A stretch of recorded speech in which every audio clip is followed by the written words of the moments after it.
In American society, money is a taboo topic. We're taught at a young age it's improper to talk about it, but we're also bombarded with messages about the power and importance of money in our everyday lives. And by not talking about it, we miss out on the skills and lessons we need to effectively understand and financially plan. That changes today. Welcome to Money Tales. Hosted by Sandy Brager and Cami Doder, Money Tales brings more than 35 years of combined professional experience in personal finance to demystify money and demonstrate what it's like to speak openly about personal financial matters. Join us each episode as they interview modern-day movers and shakers about how money decisions intertwine with their daily lives in order to give you better insight into productive financial conversations. Subscribe today and register for our blog Fathom at aspiriant.com/podcasts to increase your money mojo. And now, here's Cami and Sandy. Our guest on the Money Tales podcast is Robyn Crane. Robyn started her career as a singer-songwriter. At one point, she had worked really hard to set up a number of shows at some great venues.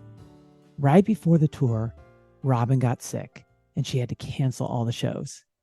This heartbreaking experience made her realize she had little control over her success. Robyn could be the best singer, the best songwriter, but she had very little control over her financial success. It wasn't until she discovered her desire to transform people's lives that she found a new path. Today, Robyn is a keynote speaker, best-selling author, and leading business coach for financial professionals. She's known for engaging and inspiring audiences as a public speaker and is frequently quoted in the press. Robyn's mission is to create a paradigm shift in financial services to be more welcoming and accommodating for women. Here are 3 key money topics Robyn hits on in this conversation. First, what it was like to change careers when that felt like she was breaking promises to her clients. Second, how Robyn got comfortable investing in herself to get to the next level of her career. And third, how emotions are attached to your financial mindset. Robyn has money expectations that are different than her husband's. Both of them are committed to having weekly money conversations to surface and talk through these differences. We hope you share this episode with a friend, and please subscribe to Money Tales on your favorite podcast platform. Now onto our conversation with Robyn Crane.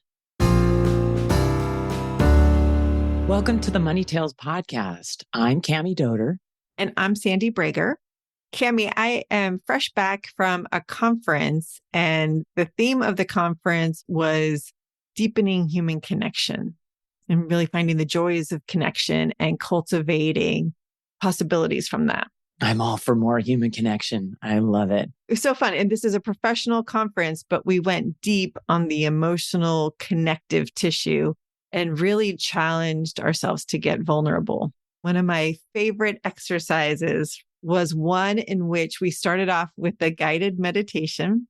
Then we were asked to sit in pairs with someone that we didn't know. So I was sitting in a chair across from a gentleman that I just met for the first time that morning. We were asked to go back and forth, asking each other the question, what's moving you right now? So I would ask the question of him. He would answer. I would take it in. I would say, thank you. And then he would ask me, what's moving me right now? Man, oh man, that was a way to get deep really quick. And I thought a really nice exercise for folks who want to get deep around money and money conversations. That is great, Sandy. Tell me a little bit more. So after you both have responded, how do you get to that next level? Thank you for asking, because I forgot to fully describe it. So we would go back and forth like a tennis match for 10 minutes, just asking each other the same question, giving the other person an opportunity to share what was on their mind. Wow. You could choose to respond back based on what you heard from your conversation partner or to head in a different direction. What's moving you now? I love this question. What's moving you now? And I love getting deep and vulnerable. The person I was with was way outside of his comfort zone. And so that's how he started the conversation. And we developed within the course of 10 minutes, a very close connection based on our conversation. I bet. It seemed to be happening throughout the room, because when we got together as a group and the moderator had asked for feedback, one person said, the next time you do this, you should have tissues on all the tables. Oh, wow. So people really went deep. Oh, that's beautiful. and at a professional conference, which is surprising. And very special. It's a technique that I want to use with clients. I want to use it in my family, and maybe we'll be inspired to use it on Money Tales today. We'll have to see. We might. I'm definitely bringing it to my family. What's moving you now? I get the pleasure of introducing our guest today on Money Tales. Welcome, Robyn Crane. Thank you. Excited to be here. I'm actually really, really curious. I was just listening and I'm thinking, well, what did you say? What is moving you right now? Can you give us a couple things? Robyn, I think we should turn that question on you as we get into this conversation. What's moving you about money right now? What's moving me about money right now? This desire to be totally financially free while bringing as much value as I possibly can to the financial industry. That's a fantastic goal. I want to dive into that, but please introduce yourself, Robyn. And in doing so, will you share a couple pivotal moments that have taken place in your life that really impacted who you are today? Yes, Robyn Crane, and I'm a CFP. I'm a keynote speaker, a business coach for financial advisors. So I'll tell you, I guess, some pivotal things that also embody my story as well. Before I became a financial advisor, I was actually a singer-songwriter, which is not the typical prerequisite of becoming a financial advisor. But I actually traveled around the world for a year when I was 25. And before that, I was writing songs kind of just for fun. Like I had my guitar and then I brought it with me when we traveled. I traveled with a good friend of mine and started writing songs and stuff. And when I came back, I remember just having this belief that if I follow my passion, it will lead me somewhere. And I remember actually, because I was 25 and in between like job and not knowing what I was going to do after coming back to travel, I was staying at my parents' house. So at 25 years old in my like childhood room, with the twin bed. And that can be motivating, especially when you get nagged by the parents. But I was sitting in that room looking at the wall, going, if I follow my passion, it will lead me somewhere. And I just leaned on that. And I had an opportunity to go to Philadelphia. I met someone, he recorded albums for people. He didn't have like a record label, but he recorded albums for people. And I'm like, wouldn't that be cool if I just had a record? So I actually up and left and moved to Philadelphia with basically a little bit of luggage, my guitar in tow, never having taken voice lessons, hardly taking guitar lessons, having written some songs that were pretty silly. And I just wanted to see where is it going to lead me?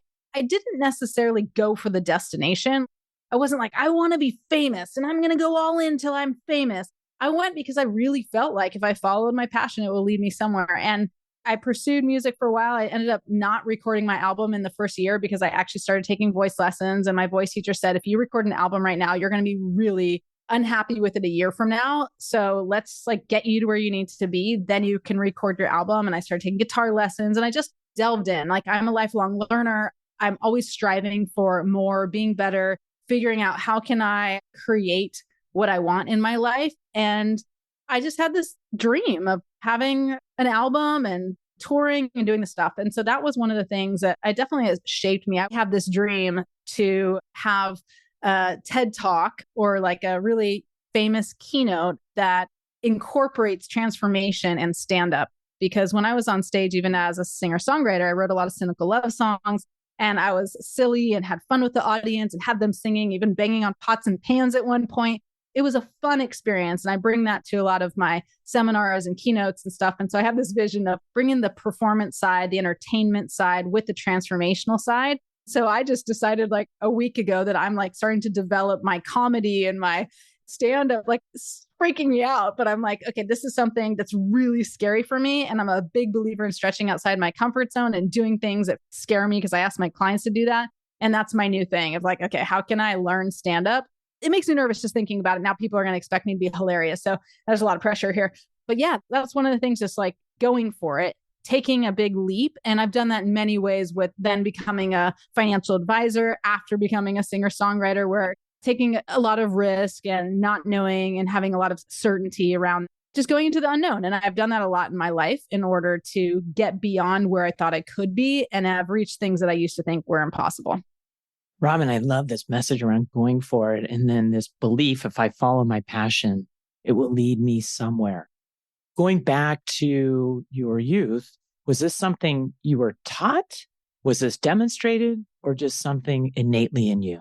I think it was somewhat innately in me. My mom always tells a story about like when I was 2 years old, I'd climbed to the top of the jungle gym. And my mom's a very nervous, worried person. And so I want to give her credit because having that inside her of such a nervous wreck, my mom she said she would watch me, climb to the top of the jungle gym, like biting her tongue, going like, just let her, she's going to be okay. And even though she was scared, she let me climb to the top of the jungle gym. I didn't fall down, but I had this ambition in me. Like I wanted to go higher, like, and that's, metaphorical. And I think very real for me is that I like to climb to the top of the mountain.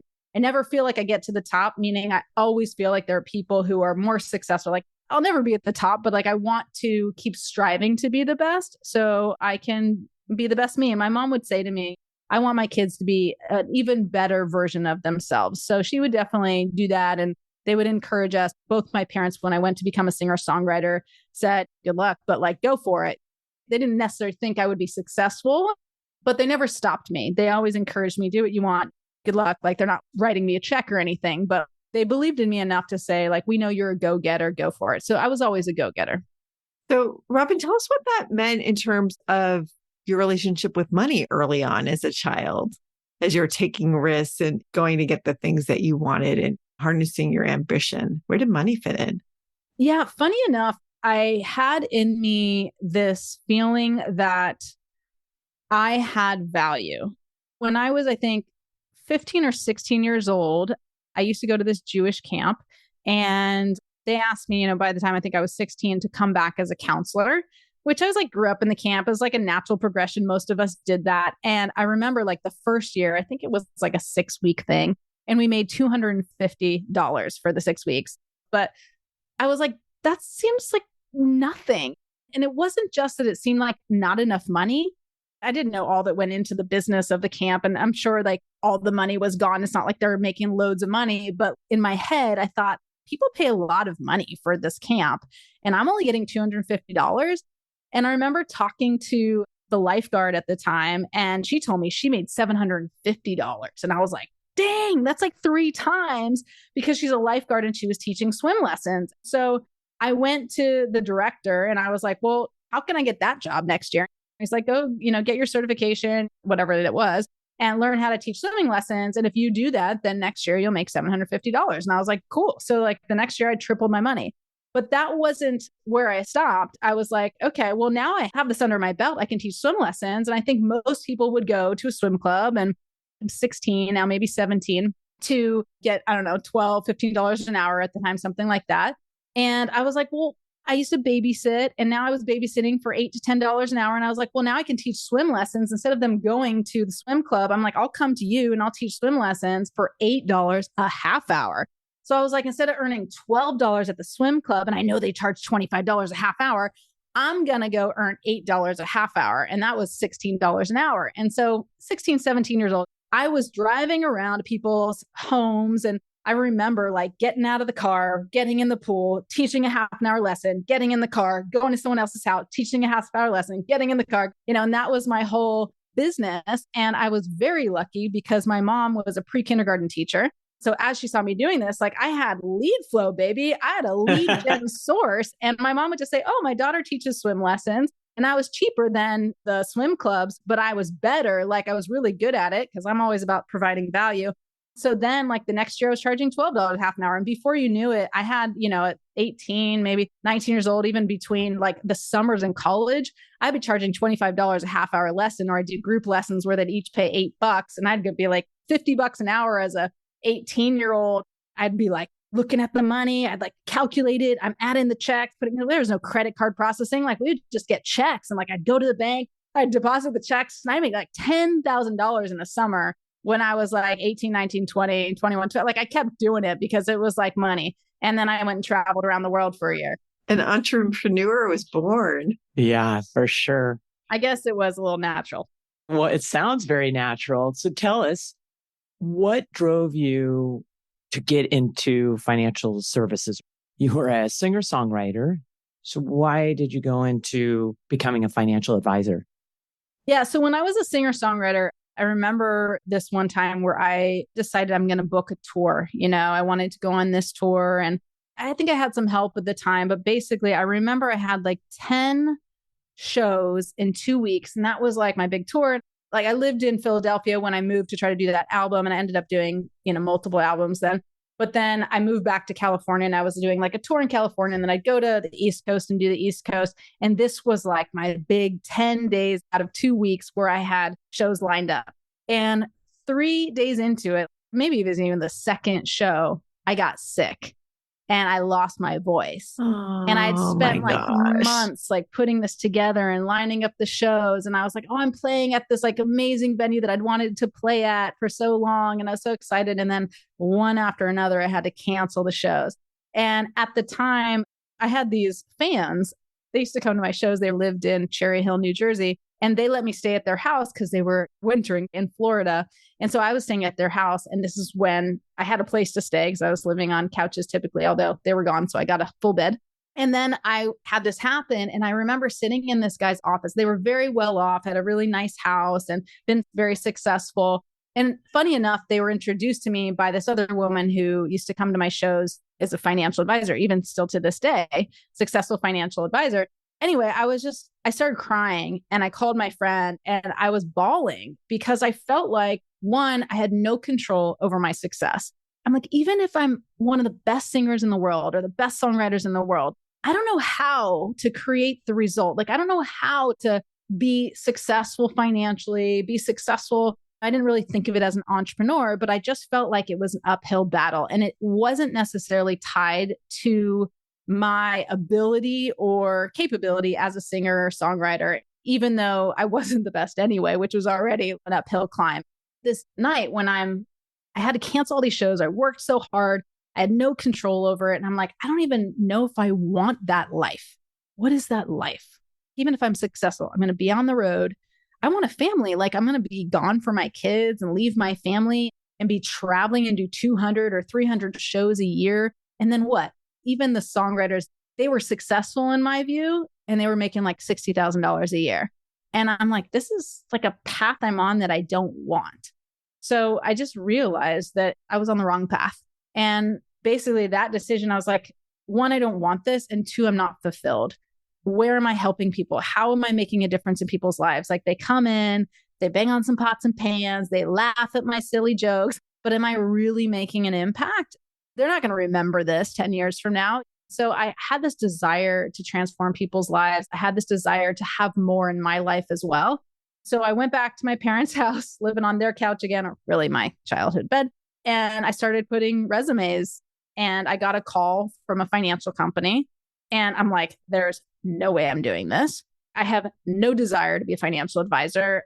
I kind of thought financial advisors were greedy and manipulative and all they cared about money. And that was not what was driving me. And they said, well, can you come in tomorrow for this interview? I said, well, do I get health insurance? Because my parents said, you have to have health insurance, right? And they said, yes. So I said, okay, I'm going to be driving up to move to San Francisco in my Honda from my parents' house. And it happened to be literally right off the 101 in Burlingame on the way from South Bay to San Francisco area where I was moving. And I'm like, okay, I'll pull over and do a quick interview for interview practice. I went in there. It was basically a presentation. It was like a U-shaped desks, I guess, tables, whatever. And this woman, it was in front of the room, and she was presenting this idea of becoming this financial advisor. And she said, really what you're doing is you're going to help people buy a house, send their kids to college, and retire comfortably. And I was like, transformation's coming into play. I was like, wow, there's actually something noble about this. I really gravitated towards that desire to help people. And then they said, like, this is the other part of me, the entrepreneurial part. They're like, it's totally black and white. We'll show you exactly how to do this. You follow this, you can make as much money as you want. And my big goal was $60,000 a year, and I was like, if I can make $60,000 a year, I can do anything. And that was my big goal. And Robyn, why 60,000? Were you anchoring to the successful singer-songwriters that you knew? Maybe. I just remember when I eventually took the job, they said, how much money do you want to make? And I'm like, $60,000, because I'd never made more than $30,000 a year. And I felt like I was kind of rolling in it because I wasn't a big spender. I didn't have a family. It was like, I just figured like, wow, double that would be amazing. So yeah, I don't know where that came from. Maybe it was that songwriter thing. I took the job, and it was partly also because one, it was black and white. They said I can have the success. But the second reason, because I was thinking, if all that happens is that I learn how to be better with my money, that's a good skill to have. And I don't know how to invest, and I don't know how to make decisions about money. And I'm a really good saver to a point where I'm too cheap. Like, I don't like to spend money. And that was also a lot of scarcity. And I'm like, okay, well, I might as well just learn, get the licenses, learn how to be a financial advisor, and at least I can be my own. If I don't stay in it, at least I can be my own financial advisor. You learned a lot. You developed this interest in money. I'm wondering what led you out of that profession specifically and into the profession of advising other advisors? First of all, in the first, say, 2 years, it wasn't all roses, believe it or not. It wasn't as easy as they said. They painted this picture. All you have to do is follow these things and you'll be able to make your 60 grand. You should be making 100. Why are you thinking so small? And I did everything they told me to do. I was very ambitious. I was willing to be coachable. And I was calling friends and family. And, I was still yesterday a singer-songwriter, today a financial advisor. Like, for some reason, I wasn't that credible. So it was tough. And I was 29 years old at the time. The people in my network, which is what they told you to go after. Yeah, build centers of influence. But like, who's going to be referring people to me at 29 years old when I just started? So that wasn't working. I struggled to make more than $20,000 in the first year. So it was a constant struggle, which is not why I left, because eventually I hired a coach outside of the industry. Then I was getting successful. I got to 6 figures. And then I realized I didn't love it. I became a CFP and I loved the planning side, but I actually developed a whole money coaching program. And I developed something called money parenting, which is how to raise financially responsible kids by leading by example. And what it was that if I can help them with their money, with their beliefs and behaviors around money, then it doesn't matter if they pay for college or not. That's what's going to imprint on their kids to have a more solid financial future.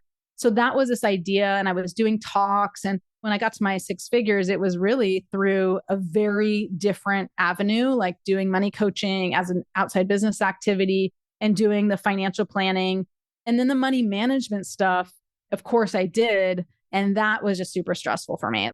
I felt like I wasn't good at it. Even just picking the right money managers, like in 2009, basically right after the market crashed, I was like, okay, my clients lost all this money because I bought and hold. So now I'm going to be like more tactical. And then I got all tactical and then the market went straight up and I was like, they were in like tactical type of positions. And I was like, well, this seems to make sense because the market, it's not just going to keep going up, but then it just went up. And then my clients were trailing the market. And I felt like that's stressful. And I heard someone talk about physical assets, gold and silver. I'm trying to do right by them by not just doing what everybody's telling you to do, because it did not work in 2008. But then I felt like I just kept making the wrong decisions. And I was really good at reframing them and making sure it wasn't all about performance. But in the end, performance does matter. And if I'm not good at making those decisions, I shouldn't be in it. First of all, I had an outside business activity with my husband doing basically sales, because I learned how to sell better. And I was selling in a way that I felt congruent with, that I really didn't feel like the industry had taught me to do. And it worked better. And I felt really aligned with it. So that had started in the background. My husband and I, in 2012, we were doing some seminars and we were meeting with a lot more business owners. It was years later, but 2015, I went on this retreat in Peru. It was with my business coach and a bunch of really successful people. A couple of them were like Wall Street guys, like big investors, and they were talking about the market and talking about currencies and talking about things that I did not understand, even as a CFP and financial advisor. And I remember getting this conversation with them and I was like, yeah, it makes me so nervous because when the market goes down and the clients get mad and all this stuff, and they could just see the fear and stress. And I felt like I was going to burst into tears just talking about how much I didn't feel like I knew what the hell they were talking about and what I was doing for my clients. And I even told them I made these mistakes and whatever. And one of these guys, I mean, he must have been making, I don't know, $20 million a year. Like, it was like very successful people.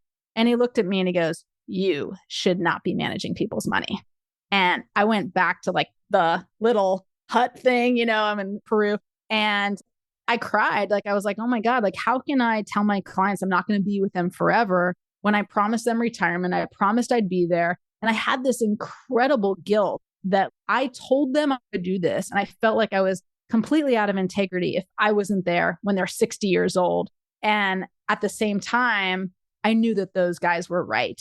I was so emotional about those decisions. I didn't feel like I made the right decisions, even though I was doing everything I could to do best for my clients. I was good at the planning side, good at the mindset side, good at the behavioral side, all those things, like the coaching part, which is what I still do, not good at the investment choices. And I was extremely emotional. You know, people say you can't manage your own money because you're so emotional. Yeah. I was probably more emotional about other people's money because I didn't want them to not like me.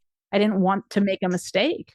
It's sort of aligned with what you started with, that it ends up being not your passion. Your passion is around the coaching and the helping people, not necessarily the investment side. And I'm curious, Robyn, part of your story is around coaching. And I heard whether you were a singer-songwriter or all your different transitions, investing in yourself.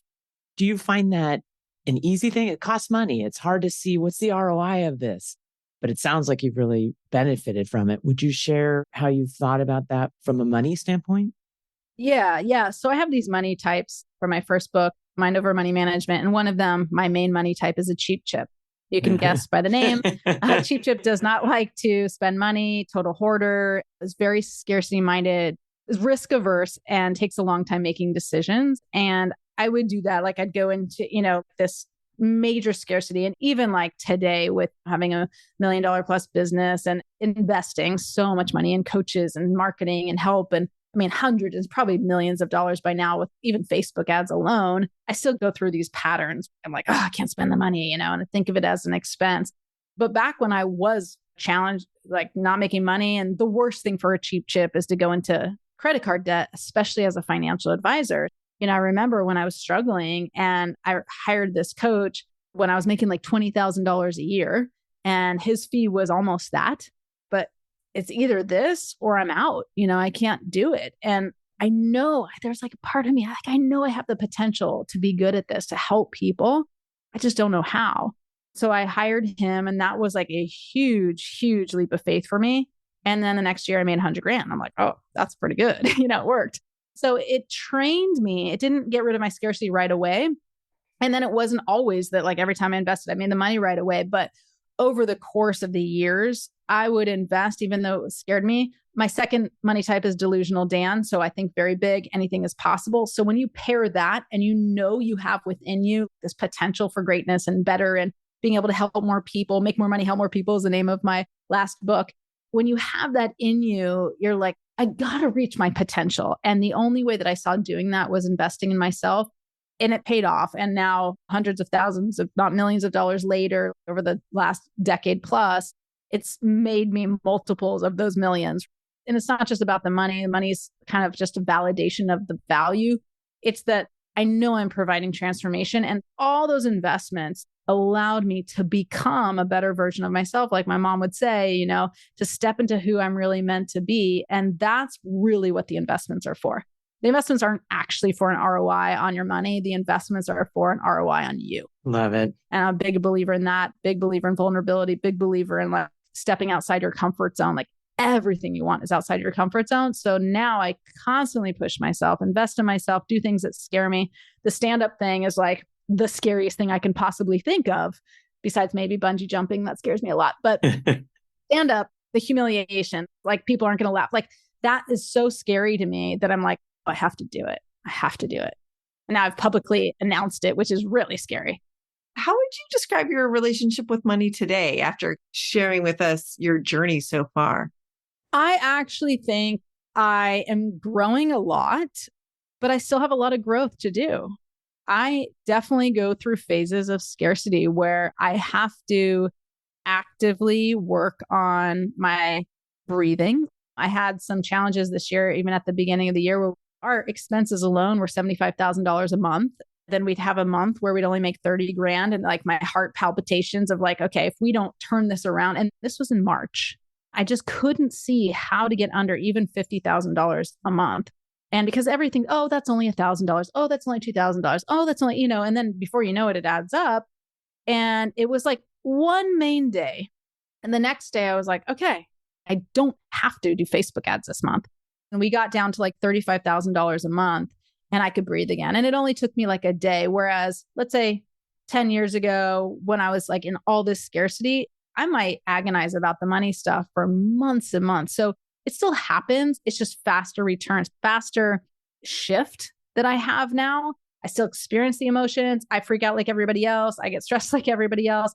I just don't let it last as long. And then sometimes it's like, I got to breathe through it. I got to go to a mentor. I got to figure out like, what's the solution? So I've gotten better at shifting it more quickly, but I definitely still experience the scarcity. And then I'm like, wait. Like, I can never take away my value. My value, like I am convicted in the value I provide to advisors. I know I can make people money and it's really easy for me. Like that's one of my superpowers. Like I can help them make the small shifts to give them big results. And I'm like super confident in that. And as long as I have that, then I can always make money. So if I remember that, even the times are tough and, we had a dip and then we had a 6-figure event within a few weeks after that. It was like, okay, cool. We're back. It's a little bit of dip and that's what happens, but you're back on track. Robyn, I'm going to use your words. I really appreciate you saying that you can be two things at the same time. You can be a cheap Chip and a delusional Dan. And those are great labels to describe that you can work on something, doesn't go away. It's probably part of who you are and it makes you who you are. You just want to make sure it makes the best out of who you are. And thanks so much for sharing that story. Yeah, my pleasure. Robyn, what's your next money conversation going to be and who's it going to be with? If I was to be super vulnerable and completely transparent, the vulnerable part is with my husband. We have a money meeting every week and I have certain expectations and he does or doesn't, but I have a tendency to have expectations and be upset when they're not met. And last week he came to me and he's listening to this guy, Alex Hormozi, who's this guy who built a $100 million plus business, very, very successful, amazing marketer and business owner and business teacher. And he said, I'm listening to one of Alex's book and he's like, you got to know your money. You got to know all the numbers. I'm usually looking at the numbers and I'm not even perfect at it, but I'm the one and I feel this stress. Like I'm the one looking at it. I'm making sure that taxes get down, all that stuff. And he comes in and tells me he's going to know all the money. And I was like, awesome. And then a week later, we have our money meeting and he comes in, he starts talking about what he typically likes to talk about, which is growing the business and all the, like, he's a delusional Dan, like the visionary stuff. And I was like, I got so stressed and frustrated because I was like, I thought we're going to take actionable steps to like get you to be clear about how to access money, how to know the money, what are we going to take? And instead he talked at me for like 20 minutes about it. And I felt all the stress again about money. So I'm revealing that because I think no matter how good you can be with money or bad, and I'm definitely not perfect by any stretch. Like I got all sorts of problems with how I look at my money and scarcity and all that. But it's another light shining on like the fact that we can know a lot. I can know all the tools like a CFP knows, and I work with financial advisors. And then it comes to your stuff and like, there ain't no way, I could say it funny like that, but there ain't no way that like emotions aren't attached to your financial situation. And my husband and I need to keep working at it. I have different expectations. I have different patterns. He has different things. And being more communicative about that and making sure to like really understand the expectations. I can know what to do, but it doesn't mean I'm going to do it. Right. And working with someone, that's why, again, I think financial advisors are so important because even smart as people how to make money doesn't mean they know how to do all the right things with it. Or even if they do know, it doesn't mean the emotions won't get the better half of them. Right. So that's my next conversation. I think that's really important for me is that we keep moving forward together on this path and the expectations around money and what we're going to do differently and how we're going to shift some of those patterns that we've run of one person doing something and the other person doing another and how that affects us together. Robyn, amazing. Thank you for sharing that. Thanks for getting vulnerable. I love that you do weekly money conversations with your husband. Just that habit is super powerful. And I'm personally taking that in and all your thoughts. Robyn, where can our listeners find you? Best way to find me is just go to robyncrane.com. That's ROBYNCRANE.com. And definitely LinkedIn is a good one. You can find me LinkedIn, Instagram, Facebook. Those are the main ones. But send me a private message, send us an email. You can send an email support@robyncrane.com. Fantastic. Thanks so much, Robyn. Thank you. Thanks for listening to the Money Tales podcast. If you've enjoyed this episode, share it with someone you think would benefit from listening. And leave us a review on your favorite podcasting platform. Your ratings and reviews help more people find our podcast. If you're inspired to gain clarity and peace of mind about financial matters, don't hesitate to reach out to our team at Aspiriant. Go to aspiriant.com/start a dialogue. Or you can email Sandy and me at podcasts@aspiriant.com. See you next time.